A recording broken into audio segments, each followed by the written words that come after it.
So అయితే రేవంత్ సర్కార్ కు ప్రతిపక్ష నాయకులను వేధించడంలో ఉన్న శ్రద్ధ విద్యార్థులకు నాణ్యమైన భోజనం అందించడంలో కనిపించట్లేదు. ప్రభుత్వ పాఠశాలలో వరుస ఫుడ్ పాయిజన్ ఘటనలు కలవరపెడుతున్నాయి. శక్తిని ఇవ్వాల్సిన ఆహారమే విద్యార్థుల పాలిట విషమవుతోంది. అయితే సంగారెడ్డి జిల్లా వెంకటాపూర్ ప్రభుత్వ పాఠశాల ఘటన మరవక ముందే అలాంటి ఘటనే ఖమ్మం జిల్లాలో జరిగింది. కొనిచెర్ల మండలం బోడియా తండా ప్రభుత్వ ప్రైమరీ పాఠశాల 2 మంది విద్యార్థులు ఆసుపత్రిలో పాలయ్యారు.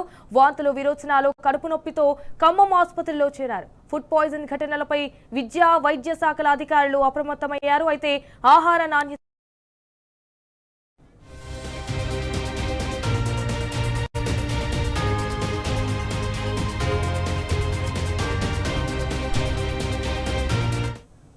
రైట్ ఇదే విషయానికి సంబంధించి మరిన్ని డీటెయిల్స్ మా ప్రతినిధి సాంబా ఫోన్ ఇన్ ద్వారా అందిస్తారు. రైట్ సాంబా, ఇటు ఫుడ్ పాయిజన్స్ అయితే కొనసాగుతూనే ఉన్నాయి. సో ఎక్కడ చూసినా కూడా స్టూడెంట్స్ కలుషిత ఆహారం తిని అయితే ఆసుపత్రులు పాలవుతున్నారు. సో దీనికి సంబంధించిన అప్డేట్స్ ఏంటి? గవర్నమెంట్ సైడ్ నుంచి ఎలాంటి రియాక్షన్ కనిపించట్లేదా? సజన, పిల్లల ప్రాణాలను పాపాన పోవడం లేదు. వరుస కలుషిత ఆహారం ఘటనలు, ఫుడ్ పాయిజన్ ఘటనలు రాష్ట్ర వ్యాప్తంగా వెలుగులోకి వచ్చాయి. ఖమ్మం జిల్లాలో కూడా దాదాపు ఇది ఇప్పుడు 10వ ఘటన 11వ ఘటన వరుస ఘటనలు జరుగుతున్నప్పటికీ కూడా ప్రభుత్వంలో చలనం రావడం లేదు. కనీసం పర్యవేక్షణ చేయాల్సినటువంటి అధికారులు కూడా నిమ్మకు నీరెత్తినట్టు వ్యవహరిస్తున్నటువంటి పరిస్థితులు అక్కడక్కడ కనిపిస్తున్నాయి. దానివల్లనే ఈ ఫుడ్ పాయిజన్స్ కావచ్చు, విద్యార్థులు అస్వస్థత గురి కావడం కావచ్చు, మొత్తంగా విద్యార్థుల యొక్క ప్రాణాలు ప్రమాదంలో పడేటువంటి సంఘటనలు అనేకం జరుగుతున్నాయి. తాజాగా ఖమ్మం జిల్లా వైరా నియోజకవర్గ పరిధిలో ఉన్నటువంటి కొనిచెర్ల మండలం బోజా తండాలో జరిగినటువంటి ఘటన కూడా అత్యంత బాధ్యతారహితం కనపడతా ఉంది. ఎందుకంటే మధ్యాహ్న భోజనం కింద పిల్లలకు పప్పు, కోడిగుడ్డుతో పాటు అన్నం పెట్టారని, అది తిన్న కాసేపటికే పిల్లలంతా కూడా కడుపు నొప్పి లేస్తుందని తీవ్ర ఇబ్బంది పడ్డారని, తర్వాత వాంతులు చేసుకుని సమస్యలు పడిపోయినట్టుగా స్థానికులు చెప్తున్నారు. కనీసం ఆ విషయం కూడా తమకు తెలియదని విద్యార్థుల తల్లిదండ్రులు వాపోతున్నారు. విద్యార్థులు అస్వస్థతకు గురయ్యారనేటువంటి విషయాన్ని చెప్పినటువంటి నేపథ్యంలో అక్కడే అందుబాటులో ఉన్నటువంటి స్థానిక ఉప సర్పంచ్ మేల్కొని కొంతమంది విద్యార్థులను తన బైక్ మీద, పక్కన ఉన్నటువంటి కొందరు బైక్ల మీద తీసుకొని వచ్చినట్టుగా స్థానికులు చెప్తున్నారు. ప్రత్యక్షంగా చూసేటువంటి వ్యక్తులు చెప్తున్నారు. దాంతో పాటే మిగిలిన 20 మందిని స్థానికంగా అందుబాటులో ఉన్నటువంటి ఆటో ద్వారా తీసుకొచ్చి ఖమ్మం ప్రభుత్వ ఆసుపత్రిలో అడ్మిట్ చేసి చికిత్స అందిస్తున్నారు. మిగతా విద్యార్థులను ఆ తర్వాత వచ్చేటువంటి అంబులెన్స్ ద్వారా ఖమ్మం ప్రధాన ఆసుపత్రికి తరలించారు. ప్రస్తుతం అందులో 14 మంది విద్యార్థులకు తీవ్ర అస్వస్థత ఏర్పడినట్టుగా అధికారులు గుర్తించారు. అందులో మిగిలినటువంటి విద్యార్థుల యొక్క ఆరోగ్యం నిలకడగా ఉంది. 14 మందికి మాత్రం చాలా తీవ్రమైనటువంటి అస్వస్థత అయినట్టుగా చెప్తున్నారు. ఇద్దరు పరిస్థితి విషమంగా ఉందని వైద్యులు నిర్ధారించారు. వారందరికీ కూడా చికిత్స అందిస్తున్నామని, ఇప్పుడే ఏం చెప్పలేమని, ఫుడ్ పాయిజన్ ఏ కారణం చేత అయిందనేటువంటి విషయాన్ని తేలాల్సి ఉందని చెప్పి వైద్యులు చెప్తున్నారు. ప్రస్తుతం అయితే వారందరికీ కూడా ఖమ్మం ప్రధాన ఆసుపత్రిలో చికిత్స అందిస్తున్నారు. అయితే ఈ ఘటన తర్వాత విద్యార్థుల తల్లిదండ్రులు తీవ్రమైనటువంటి ఆగ్రహం వ్యక్తం చేస్తున్నారు. అధికారుల పర్యవేక్షణ లేకుండా పోయింది. ఇదే బోజా తండాలో ఉన్నటువంటి ప్రభుత్వ ప్రాథమిక పాఠశాలలో ఆహారం బాగలేదని చెప్పి తమ పిల్లలు గతంలో చెప్పారని, అయినప్పటికీ కూడా అక్కడ ఉన్నటువంటి అధ్యాపకులు కావచ్చు, టీచర్స్ కావచ్చు, మిగిలినటువంటి వంటకు సంబంధించినటువంటి కాంట్రాక్టర్ కావచ్చు, కనీసం దాంట్లో నాణ్యత పాటించడం లేదని ఇప్పుడు ఆగ్రహం వ్యక్తం చేస్తున్నారు.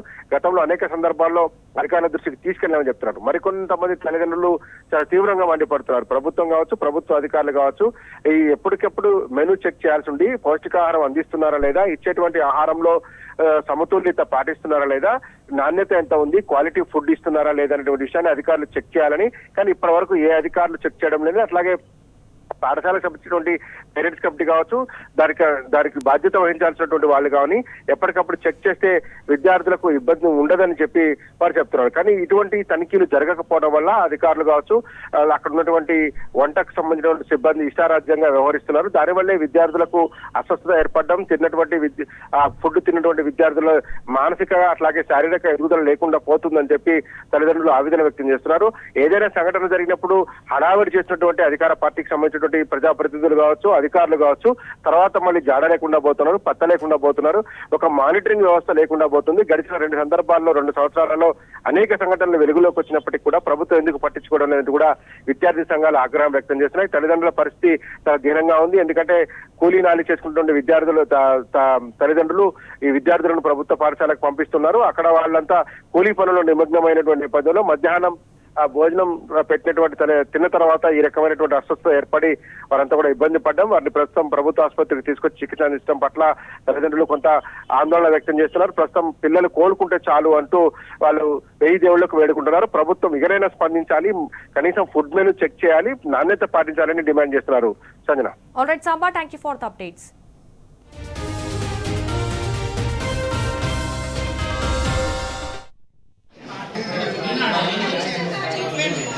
ఏమైందిరా బుజ్జి?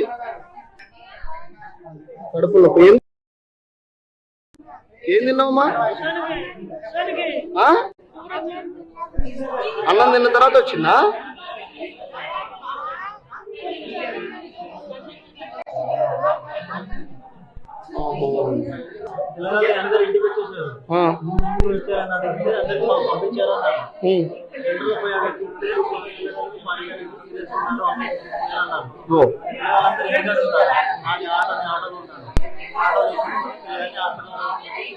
మీరే తీసుకొచ్చారా? స్కూల్ సిబ్బంది కాదు.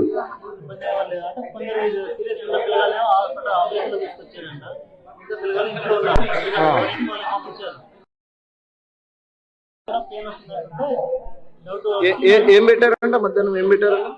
పప్పు పెట్టారంట, మళ్ళీ కోడిగుడ్డు పెట్టారు. పప్పు వల్ల అని అంటున్నారు, మరి కోడిగుడ్డు వల్ల దేని వల్ల? స్కూల్ పిల్లలందరికీ ఫుడ్ పాయిజన్ జరిగింది.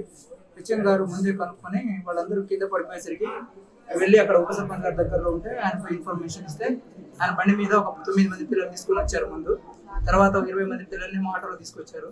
మిగతా వాళ్ళని మేము అంబులెన్స్ తీసుకొచ్చాము. 14 మంది పిల్లలు కొంచెం ఇబ్బంది పడుతున్నారు. మిగతా వాళ్ళు అయితే పర్వాలేదు, బాగానే ఉన్నారు. ఫుడ్ పాయిజన్ వల్లే జరిగిందని అందరూ అంటున్నారు.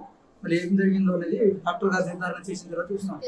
అదే విధంగా మీడియా యంత్రాంగం ఏం తెలియజేయాలంటే గవర్నమెంట్ అధికారులు వాళ్ళకి ఎంత మెనూ ప్రకారం ఇస్తున్నారు, ఏం పెడుతున్నారు అనేది డిపార్ట్మెంట్ సైడ్ కూడా అప్పుడప్పుడు వచ్చి ఇన్స్పెక్షన్ చేయాలని, దానికి ఎవరు చైర్మన్ ఉన్నారు, దాన్ని ఎంత డబ్బులు రిలీజ్ అవుతుంది, ఒక మనిషికి ఎంత ఫుడ్ పెడుతున్నారు, మెనూ ప్రకారం పెడుతున్నారు లేదా, ఇన్ని క్యాలరీస్ ఉంటాయి అవన్నీ ఇస్తున్నారా లేదా, డిపార్ట్మెంట్ సైడ్ అన్ని డిపార్ట్మెంట్లు ఎంపీడీఓ గారు కానీ ఎంఆర్ఓ గారు